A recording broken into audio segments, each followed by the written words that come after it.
El tiempo que cubriremos hoy no es mucho, no será más de 100 años, porque estaremos hablando de dos hombres muy importantes en la historia de la iglesia, quienes son Jorge Whitefield y Juan Wesley. Jorge Whitefield y Juan Wesley, dos grandes amigos, grandes predicadores, quienes trabajaron juntos en el tiempo que hoy se reconoce como el Gran Avivamiento. Comencemos con este tiempo. El Gran Avivamiento pasó en los Estados Unidos e Inglaterra entre los años 1734 y 1750, nada más 16 años, pero era un tiempo que marcó historia en el país de Estados Unidos por razones espirituales. Démonos cuenta que Estados Unidos había sido fundada más de 100 años antes por cristianos puritanos, pero 100 años es mucho tiempo, y la mayoría de los americanos eran cristianos por nombre, pero la práctica era otra cosa, y se estaba perdiendo más y más el conocimiento de la fe, conocimiento de la oración y la lectura bíblica. Hay una lección muy importante para aprender aquí. La realidad es que hace falta reformas, avivamientos muy de seguido. Los teólogos antes han dicho que es importante tener una reforma cada 2 o 3 generaciones, otras palabras, cada 50 o 60 años. ¿Por qué? Porque cuando uno llega a Cristo, cuando uno tiene familia cristiana, uno llega a Dios con un fuego interior, un amor hacia Dios que casi nada puede sacar eso de uno. Y esta persona llegará también a tener hijos, si Dios quiere. Comenzaron la segunda generación. Ahora, la segunda generación también tiene mucho del interés espiritual del padre, pero a veces flaquea un poco y no es de su propia raíz, por decir. No es que él provino, salió del mundo hacia Cristo, pero que llegó a Dios por medio de su padre. Entonces las posibilidades que uno siga en la segunda generación son altas, pero no son perfectas. En la tercera generación, pero en el cristianismo, muchas veces, generalmente, se pierde la fe. ¿Por qué? Porque el cristianismo, el creer en Dios, es una decisión propia. No es algo que se puede manipular o querer para todos. Es interesante que muchas madres, muchos padres sufren cuando sus hijos no siguen a Dios independientemente. Bueno, una lección de la historia de la iglesia es que no se puede saber si uno va a seguir en la fe de sus padres, porque es decisión propia. Y si uno se aleja de Dios es por decisión propia. Ahora, no hay que dejar de orar por tal persona ni de tratar de atraerles otra vez a Dios, pero no es incomún que una persona de la tercera generación sea parte de Dios, hasta la segunda generación. Se dan cuenta que las reformas, que los avivamientos son de mucha importancia. Bien, en el gran avivamiento del año 1734 para adelante, había 3 predicadores muy famosos y conocidos, entre ellos Jonathan Eduardo, el primero de ellos. Luego Juan Wesley, trabajando también con su hermano Carlos Wesley, que es un autor de muchísimos himnos que cantamos algunos hasta hoy en día. Y en tercer lugar, Jorge Whitefield, quizás el más reconocido de los 3. Bueno, Jonathan Eduardo era conocido como el teólogo del avivamiento. Era un calvinista y también un puritano. Ahora, no vamos a hablar más de Eduardo, aunque era un gran hombre, un gran intelecto, y les recomiendo, si tienen el tiempo, estudien un poco más de él, miren un poco de él, y quizás pueden hasta leer un poco de sus escritos, aunque les voy a decir es muy difícil. Es un hombre muy intelectual, muy inteligente.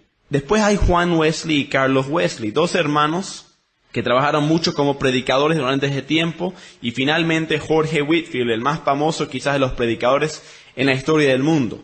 Estos 3 hombres trabajaron arduamente día tras día, semana tras semana, año tras año, predicando por todo Estados Unidos e Inglaterra miles de veces al año. No se comparan, gente, hoy en día todavía, a la magnitud y el esfuerzo que ellos pusieron a sus mensajes. Cuánto tiempo ellos pusieron, cuánto esfuerzo, cuánta gente les escuchaba. Era una obra de gran magnitud que Dios estaba obrando en Estados Unidos y en Inglaterra durante el tiempo para que gente que había estado en iglesias por años de repente cambie todo su pensar y comience a llorar como un niño por amor a Dios y arrepentirse de sus pecados. Reconocer su pecado, nada más significa arrepentirse. Arrepentirse no es una obra, es un cambio de pensar. Bien, hablemos entonces de Jorge Whitefield primero y luego de Juan Wesley, también un poco de su hermano Carlos. Vamos a darnos cuenta que Jorge Whitefield es un gran héroe de la fe. No hizo todo perfecto, obviamente, pero tuvo unas cualidades increíbles y quiero describirles un poco quién era, de dónde vino y cuál es su legado. Jorge Whitefield era un inglés que nació en el año 1714 y murió en el año 1760, unos 56 años de vida. Él es el predicador más famoso del Gran Avivamiento, el personaje más visible. En ese tiempo que todo Estados Unidos e Inglaterra escuchó el mensaje de salvación y miles vinieron a Cristo. Él se hizo un predicador muy reconocido desde muy joven, de los 22 años. Voy a hablar ahorita un poco sobre él, porque él se formó para ser un predicador en la iglesia anglicana. Pero cuando él comenzó a animarse mucho del púlpito como un joven y la gente comenzó a enamorarse de su predicación y cómo usaba la palabra de Dios, no a todos les gustó. Algunos de los hermanos muy conservadores quisieron callarle a este joven y le acusaron de ser un actor. Voy a describirles por qué. Jorge Whitefield tomaba cada oportunidad para predicar y predicaba con un fervor, con una pasión, porque él en realidad creía que Dios existía, en realidad creía que Cristo era el Hijo de Dios, en verdad creía que la salvación venía por fe en Cristo. Ahora ustedes dicen, yo también creo tal cosa. Pero acuérdense que Cristo dijo, si tendríamos fe como la de una semilla de mostaza, podríamos mover montañas. Obviamente hay diferentes niveles de fe, porque Cristo también dijo a los discípulos, vosotros de poca fe. Creo que este hombre, Jorge Whitefield, tuvo mucha fe, mucha confianza que el cielo era real y a contraste que el infierno era real y no quería que nadie vaya al infierno. Bien, después de unos años en la iglesia anglicana, él tuvo que salirse porque le decían actor, le decían alguien que alzaba mucho la voz, que quizás ponía puño al púlpito y comenzaba a gritar un poco. Y no le gustaba eso a los conservadores. Ahora, no que eran malos hombres, solamente que no reconocieron un trabajo de fe. Jorge no estaba ahí para hacerse rico ni hacerse famoso. Él lo estaba haciendo porque él amaba la palabra de Dios y quería que el resto del mundo también lo haga. Cuando él salió de la iglesia, habían pocas oportunidades para que él predique abiertamente. Y él tuvo que buscar otras oportunidades fuera de las catedrales, fuera de las iglesias, fuera de los comités y las campañas. Y decidió salir solitariamente a las minas. Aquí es donde comienza el ministerio más importante de Jorge Whitefield. Cuando Jorge Whitefield era joven, él solía salir a las minas. Y él esperaba hasta la hora de salida, cuando ellos salían de su trabajo, abajo de la tierra, con las caras pintadas negras por el carbón. Ahí él se ponía sobre una colina y comenzaba a predicar a todas las personas que le daban oído, que le daban el tiempo para hablar. Algo curioso pasó. Estos mineros eran conocidos por ser medio rebeldes, medio los olvidados de la iglesia, la gente pobre, la gente que no era religiosa. Y cuando él salía, él predicaba con todas sus fuerzas, gritaba a todo pulmón para que ellos le puedan escuchar. Y se dice que cuando los mineros escuchaban la palabra de Dios, muchos de estos hombres grandes, fuertes, comenzaron a llorar como niños, y en sus caras desde lejos se podía ver manchas blancas bajando por el medio de sus caras negras por el carbón, porque habían visto que Cristo les amaba, que la salvación era real y que el infierno era un lugar donde Jorge no quería que nadie vaya. Un gran evangelista, un gran predicador. Se dice también que Jorge Whitefield podía predicar hasta 1 kilómetro de distancia. Se podía escuchar su voz por lo menos 1 kilómetro de lejos. Había un inventor y un científico llamado Benjamin Franklin, el cual no era un cristiano, que una vez dijo que le podía escuchar a Jorge Whitefield predicando a más de 2 kilómetros de lejos. A más de 2 kilómetros, una vez. Increíble. Este hombre, Jorge Whitefield, tenía un don muy especial dado por Dios para predicar muy fuerte en los días cuando no había micrófono, no había parlantes y no estaba en la iglesia para dar acústicos. Él tuvo un don muy especial. También tenía un don muy especial Jorge, otro más, aunque esto no era tanto dado por Dios, pero uno por la cual él trabajó mucho, arduamente. Él básicamente memorizó toda la Biblia. No solamente qué decía, pero cómo se interpretaba. Y se dice que él nunca preparaba sermones. Él solamente llegaba y pensaba en un pasaje, abría ahí y comenzaba a explicarlo.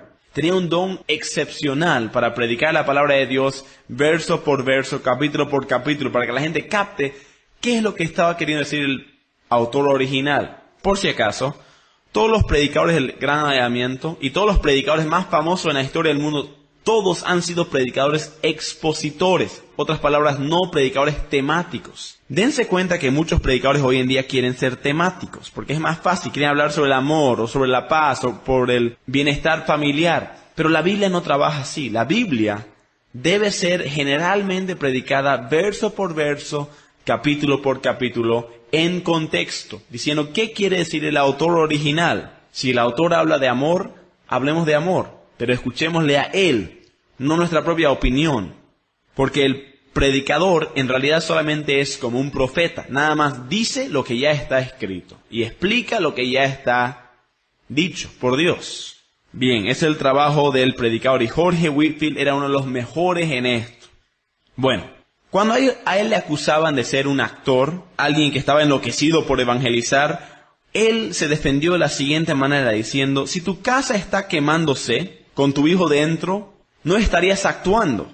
Otras palabras, ¿qué si alguien tendría un hijo en una casa quemándose? No sería actuando, que el padre grite y llame para ayuda y quizás hasta entre a la casa quemándose para sacar a su hijo en sus manos. Dense cuenta, dice él, el infierno es real. El mundo se está quemando, la gente está yendo al infierno. Yo me enloquezo porque lo que yo veo es real, no es mentira. Una gran lección para los evangelistas, predicadores y cristianos, para que amemos más a nuestros amigos, nuestras familias inconversas. Bien, después que él se formó como predicador, él decidió irse a Estados Unidos, donde fue hasta mejor aceptado que en Inglaterra. Cuando él comenzó a predicar ahí, era el medio de lo que se llama el tiempo del gran avivamiento. Y él, como subió el volumen a lo que era este tiempo. Veamos estos datos acerca de su vida. Se dice que él predicaba 1000 veces cada año. Y lo hizo esto por 30 años. Otras palabras, él predicó 30,000 mensajes. Dense cuenta que al predicar 1000 veces al año estaba predicando por lo menos 3 veces por día. Mensajes completos que generalmente duraban 1 hora o más. 3 veces al día. Increíble. Hizo esto por 30 años. Se dice que él tomaba entonces 40 a 60 horas a la semana predicando, preparándose, viajando, todo lo que era el trabajo de predicar. Llegar al lugar era 40 a 60 horas por semana de trabajo muy difícil.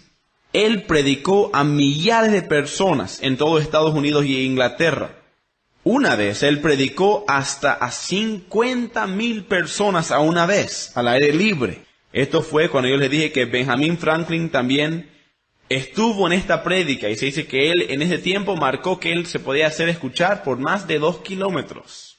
Increíble. Tenía gran pasión, pero también trabajaba muy duro para que todo el mundo escuche la palabra de Dios. Ahora, algo curioso es que él, aunque era un inglés, en realidad sirvió para unificar a los Estados Unidos. Era conocido por todos lados como el campeón del evangelio. Le amaba muchísimo en Estados Unidos, más que aún en Inglaterra.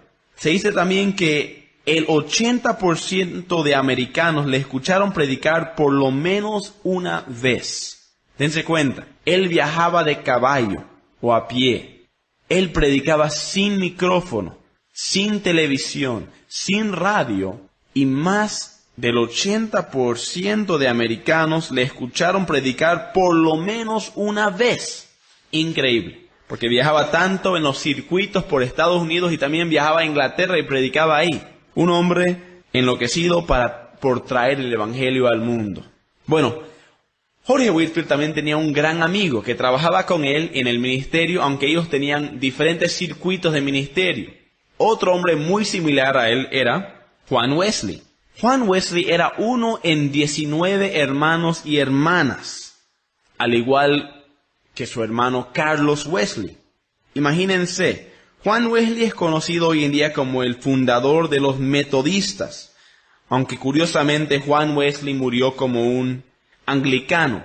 El metodismo o wesleyanismo es una religión que comenzó Juan Wesley casi sin querer queriendo. Y los dos nombres que se les usan para describir la religión tienen mucho que ver con quién era él. El primero, wesleyanismo, era porque su apellido era Wesley. En segundo lugar, también lo llamaban metodismo, porque vamos a darnos cuenta que Juan Wesley era un hombre muy metódico en todo lo que hacía. Ahora un detalle para las madres.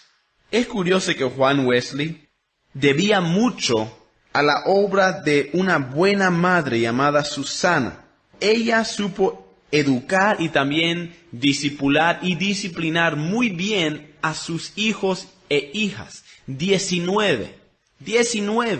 Y cada uno tuvo tiempo con la madre a diario. Ella se preocupaba de cada uno y ella también era su maestro para cada uno de ellos. Ella tuvo un trabajo arduo, difícil. Lo hizo tan bien que 2 de sus 19 hijos son uno de los hombres más famosos en la historia de la iglesia. Vamos a hablar ahora acerca de cómo llegó él a ser un gran predicador al lado de Jorge Whitefield. De joven, él vio cómo Dios le salvó milagrosamente de una fábrica que estaba en llamas. Se dice que él una vez estaba trabajando en una fábrica de tela.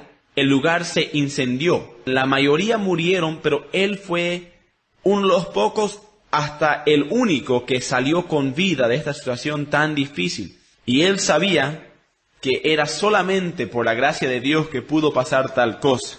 Esto cambió su perspectiva del mundo también. Al igual que Jorge Whitefield, él también estudió en Inglaterra para ser un ministro anglicano.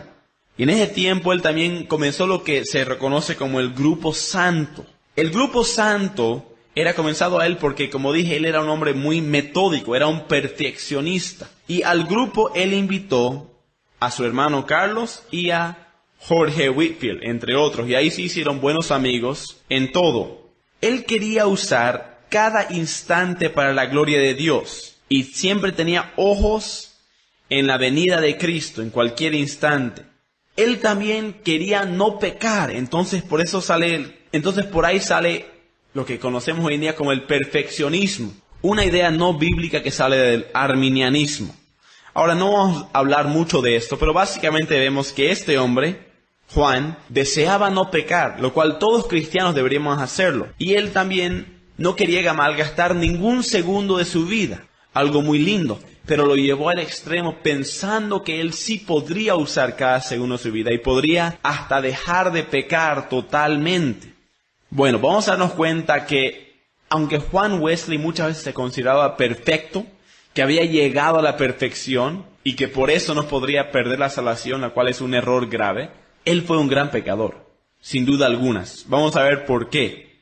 Y comienza cuando él toma su primer viaje a Estados Unidos como un joven ministro. Él, por desear no pecar, decidió irse al estado de Georgia, en el sur oeste de Estados Unidos, para escapar la lujuria. Y ahí él se hizo el ministro o el pastor de la iglesia que estaba ahí, en una colonia ahí.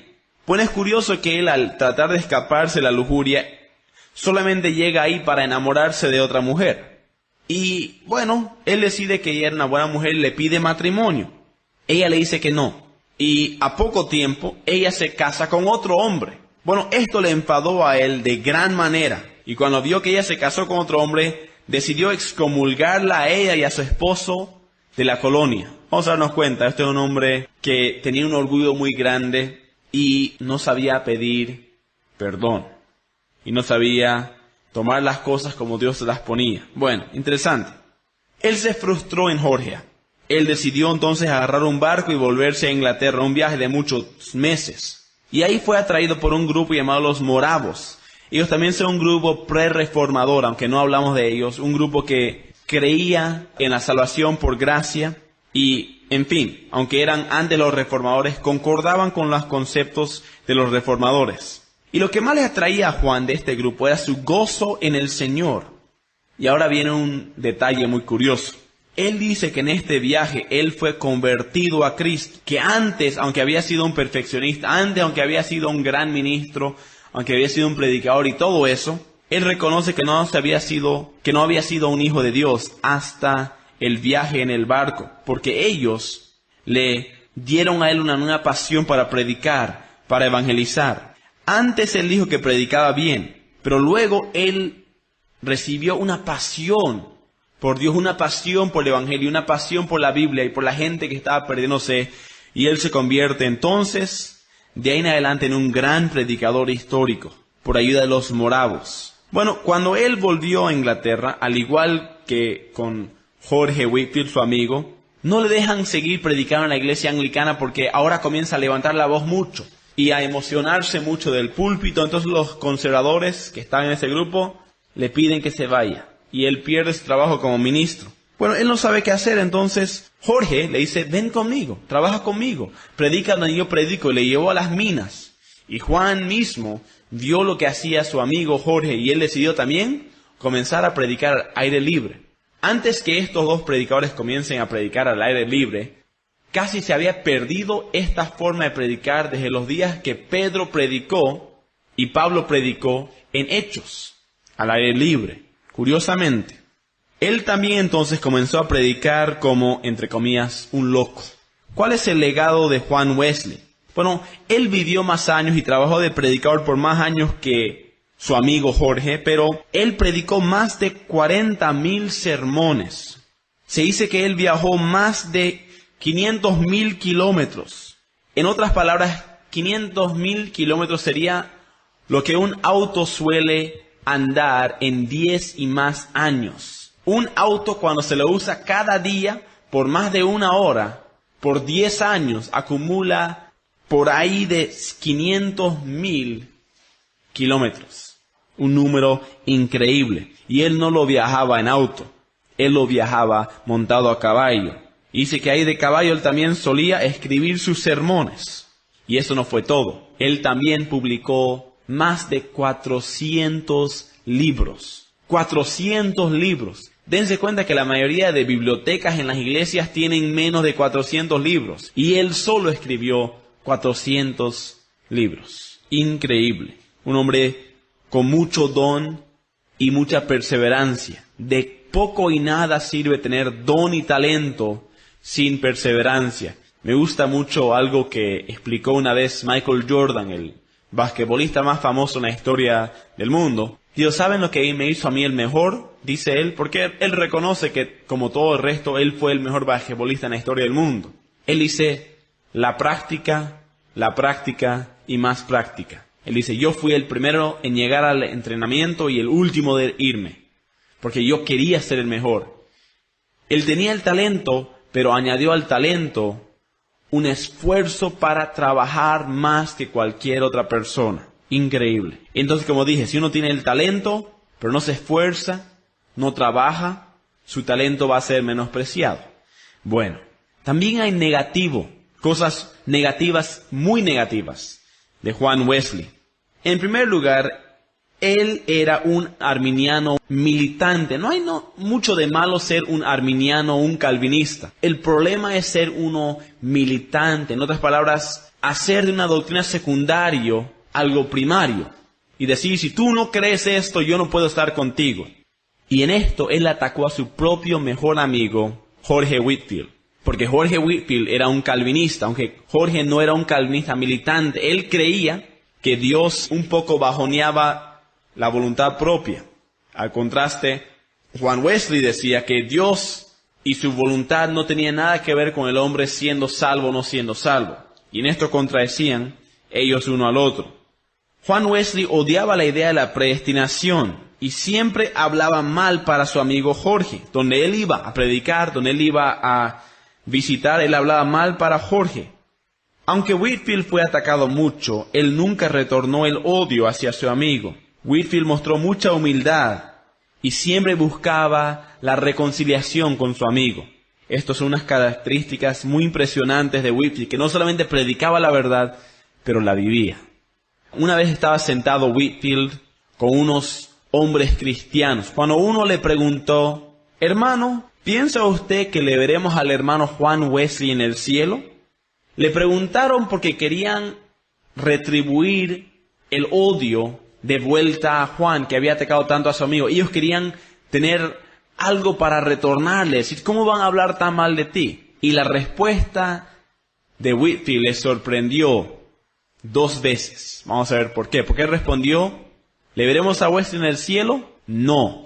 Y dijeron: por fin tenemos que él hable peste para el otro hermano. Ahora podemos sacar esto en periódicos y todo esto. Pero luego dijo: ¿saben por qué? Porque él estará tan cerca del trono de la gracia que nunca veremos su cara. Eso es humildad, hermanos. Un hombre que le había atacado, menospreciado, hablado mal para él, y él no tiene nada que hablar malo para su amigo, sino solamente cosas buenas. Una lección grande para aprender, que deberíamos buscar la unidad, y no discutir o dividirnos acerca de doctrinas secundarias, como es el debate entre calvinistas y arminianos. Penosamente, Juan Wesley nunca dejó su ataque sobre su amigo, y hasta fue adelante y publicó un periódico mensualmente que salía, que se llamaba El Arminiano, donde ahí él atacaba los conceptos, las ideas de Whitefield y los conceptos calvinistas. Trabajaron para encontrar un acuerdo, pero Juan Wesley nunca quiso reconciliarse. Y la historia termina ahí. Qué pena, mucha pena da eso. El otro problema de lo negativo de Wesley es el que él pensó que el cristiano podía llegar a ser perfecto, como enseñaba parte de la tradición arminiana extremada. Él pensaba que él era salvo por ser perfecto. Y él pensaba que para retener la salvación uno tenía que ser perfecto, los cuales no enseñan la palabra de Dios. Él también predicaba que si uno pecaba, otra vez como cristiano podía perder su salvación, lo cual es otra vez una cosa que no enseña la palabra de Dios. Pero ahí lo dejamos. Eso quizás fue su error teológico más penoso. Pero una última cosa negativa de Wesley. Una vez él se casó con una mujer y la trató muy mal, hasta tal punto que en el primer mes de su matrimonio la esposa le dejó. ¿Por qué? Porque él comenzaba a ir de ciudad a ciudad predicando en su misma forma, pero la esposa le tenía en el caballo atrás y no le importaba un comino, como se dice, de cómo se sentía ella y cómo estaba ella. Y ella le dejó. Muchos años más tarde, y tocó la puerta donde salió el padre y dijo a su padre: quisiera pedirle perdón a su hija por cómo le traté. Claro, muy bueno. Y el padre dijo: claro, la vas a encontrar atrás, en el patio. Bueno, Juan Wesley dio vuelta a la casa y encontró que no había mucho ahí, menos algunas tumbas y una cruz ahí que decía el nombre de quien había sido su esposa. Había tardado mucho en pedir perdón y había destruido la vida de esa mujer. Muy penoso. Aquí hay un dicho para acordarse. Grandes hombres muchas veces tienen familias rotas. Hay muchas personas que son pastores, predicadores, evangelistas, personas muy reconocidas públicamente, pero muchas veces la gente que busca más la fama en público es porque tienen una familia fracturada, que han fracasado en la familia, por eso buscan ser reconocidos en público. Hermanos, no está bien eso. La familia viene antes del ministerio, la esposa viene antes de la predicación y los hijos antes de la fama, porque así lo quiere Dios. Bueno, aprendemos una gran lección. Y como dije, Jorge Whitefield también tuvo sus errores. Él también metió la pata. Él también era un mal esposo. Pero bueno, ahí lo dejamos. Carlos Wesley, no hablamos de él, pero él era el hermano un poco mayor que Juan, que era conocido por sus himnos que él escribió, muchos de los cuales siguen hoy en día con nosotros. Les voy a nombrar 2 y a ver si se acuerdan estos himnos. El primero: Cristo ya ha resucitado. Aleluya. La canción va: Cristo ya resucitado, aleluya. Otro himno: se oye un son en alta espera. Se oye un son en alta espera, en los cielos, gloria a Dios. Canciones famosas, ¿no? Lindas. Este hombre tuvo un gran talento. y lo supo usar para Dios, escribiendo 7.000 a 9.000 himnos. Imagínense que nuestros himnarios no tienen más de 500. Increíble. Dios usó grandemente a estos hombres en el tiempo que se reconoce como el gran avivamiento, porque siempre hace falta renovar nuestro corazón, renovar nuestras pisadas con Dios, renovar nuestras iglesias y nuestros ministerios y decir, Dios, ¿cómo podemos mejorar? ¿Y cómo se hace eso? Con la predicación expositora. Con la predicación expositora.